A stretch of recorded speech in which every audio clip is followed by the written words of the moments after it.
जिंदगी में दूसरा बार नरमुंडा भाई अपना गुरु माननीय कमलबास कुंवर जी के तनी खड़ा हो जाए। इन्हीं के कर कमलों द्वारा मैं गायक हूँ। एक ताली बजा दीजिए आप सभी लोग। माननीय हमारे गुरुदेव कमलबास कुंवर जी और आज जिंदगी में दूसरा बार यहाँ के सामने आशीर्वाद मिले बाबू।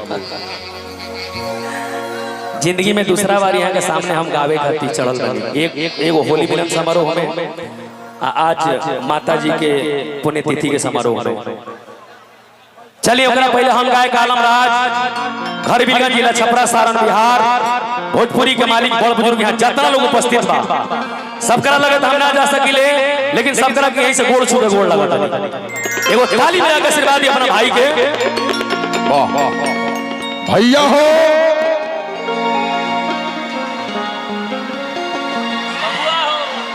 हेलो हेलो तुम्हारा ध्यान कहाँ है बेटा? नरमुंडा इधर कहना है मित्रों कि भैया हो हम कोनो गायक नहीं थी, हम हई भोजपुरी फिल्म के गुंडा।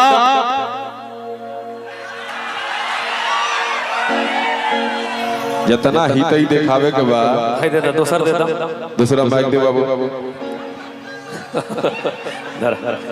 हेलो हेलो हम भोजपुरी फिल्म के गुंडा आप सबके भाई स्वामी नरमुंडा। अनजाने में कोनो कलाकार से कोनो गलती हो जाए तो अपन मित्र शांति समझ के माफ करब। आई आलम भाई से दो गीत के सेवा बाकी बारी बारी से सब कलाकार। चलिए दो को गीत गा देश बा मंच पर विराजमान बहुत सारा गर्जियन लोग हमनी के बड़ भैया कृष्णा पे दर्दी जी विजेंद्र बाबा साहेब मामा अरे तमाम जितना लोग बस सब के दोनों हाथ जोड़ के प्रणाम करते नहीं। ज्यादा समय ना लेते हुए एगो कोनो भी मांगलिक कार्यक्रम के शुरू करे से पहले भगवान की याद बहुत जरूरी है। स्वामी जी स्तुति दो लाइन में स्तुति ओकरा बाद माता जी के खातिर एगो गीत। वाह वाह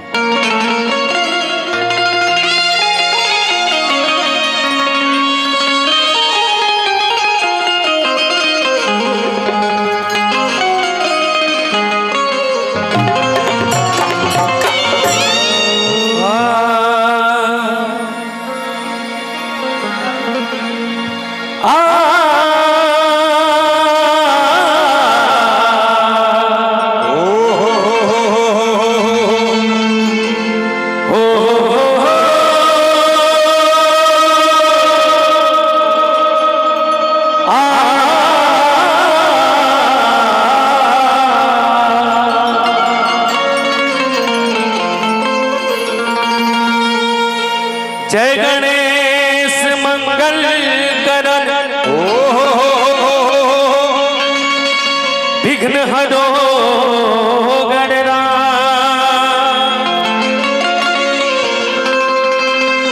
जय गणेश मंगल करण विघ्न हरो गणरा एक दंत करवर बदहना सिद्ध करो ममकार।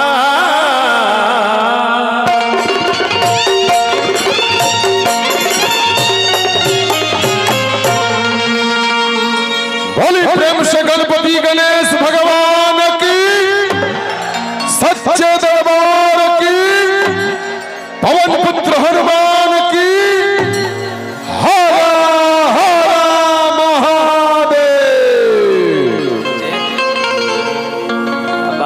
बाबा कहाँ चलो बुलबुल बाबा सुरक्षित स्थान पर हैं। बुलबुल बाबा मुन्ना भैया पप्पू भैया सब लोग आए। वक्रतुंड महाकाय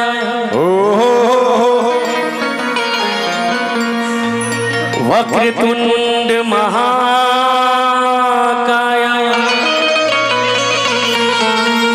सूर्य कोटि समप्रभा निर्विघ्नं कुरु मे देवो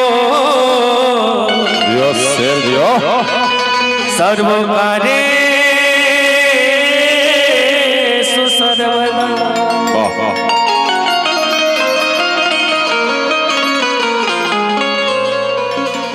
एक लाइन माँ के लिए कहना है। क्या कहना है? जितना दिया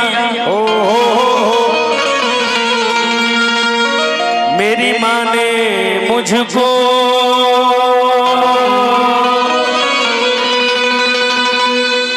उतनी मेरी औकात नहीं। ये तो करम है उस माँ का, वरना मुझ में तो कोई बात नहीं।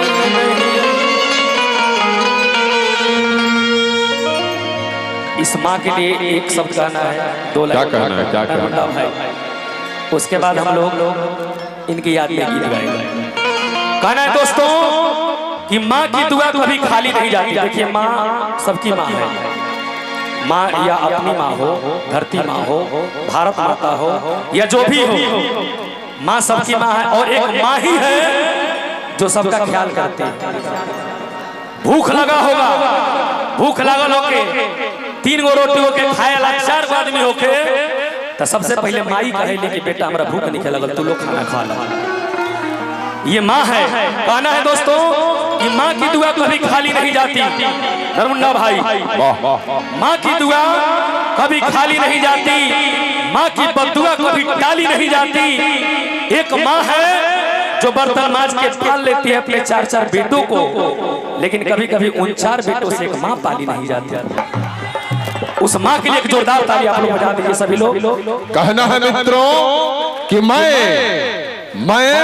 एक अनोखी अदा अपने साथ लिए चलता हूँ। मैं एक अनोखी अदा अपने साथ लिए चलता हूँ। चिरागों का दिया अपने हाथ लिए चलता हूँ। मजाल क्या है इन हवाओं को जो बुझा दे मेरी चिराग को, क्योंकि मैं अपने माता पिता और आप सबकी दुआएं अपने साथ लिए चलता हूँ।